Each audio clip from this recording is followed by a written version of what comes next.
यदि तपाईहरुसँग free time छ र कुनै मुभी हेर्न खोजिरहनु भएको छ भने यो भिडियो तपाईहरुको लागि हो। मैले रिसेन्टली 2026 को एउटा इंग्लिश मुभी डीप वाटर भन्ने हेरे र यो मुभी कस्तो रहेछ डिस्कस गरौँ। फर्स्ट अफ अल यो मुभीको बजेट $40 मिलियन रहेको छ र यसले टोटलमा कमाई जम्मा $5 मिलियन गरेको छ। बिजनेस वाइज लस भए तापनि यो मुभी वान टाइम वाचको लागि डेफिनेटली पनि वर्थ इट छ।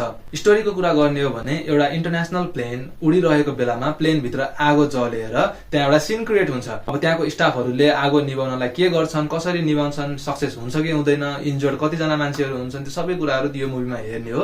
यो एउटा प्योरली सर्भाइभल मुभी हो। यसको पोजिटिभ्सको कुरा गर्ने हो भने यसको रन टाइम एकदमै पर्फेक्ट छ जुन 1 hour 45 minutes हो। यो मुभीको स्टोरी बिल्ड अप र टेन्सन क्रिएट एकदमै मजाले नै छ। 15 मिनट्स पछि स्टोरी अगाडि बढ्छ भने 25 to 30 मिनट्स पछि इन्टेन्स नै हुन थाल्छ। यो मुभीको 98% कुराहरु मैले भनेकै छैन। अझै डेप्थमा थाहा पाउनको लागि चाहिँ यो हजुरले मुभी नै हेर्नुपर्ने हुन्छ। फ्यामिली र फ्रेन्ड्सहरुसँग हेर्नलाई एकदमै बेस्ट चोइस छ।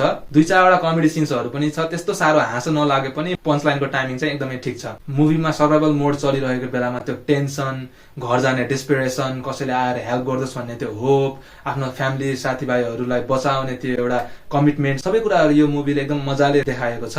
यसको नेगेटिभको कुरा गर्ने हो भने कुनै सिन्सहरु चाहिँ VFX युज गरिएको हो भनेर क्लियरली थाहा हुन्छ र अलिकति अनरियलिस्टिक फिल हुन्छ। यो मुभीमा अलिकति थ्रिलिङ अथवा एक्सन सिनहरु, सर्भाइभल सिनहरु अझै बढी राख्नु पर्ने जस्तो देखियो मलाई। यो मुभीलाई पर्सनली रेट गर्ने हो भने 7 out of 10 स्टार्स दिन्छु। तपाईहरुलाई सर्भाइभल मुभी हेर्न मन लाग्छ भने यो मुभीले डेफिनेटली पनि स्याटिस्फाई गर्छ। अर्कोचोटी कुन मुभीको रिभ्यु लिएर आउँ कमेन्ट गर्नु होला।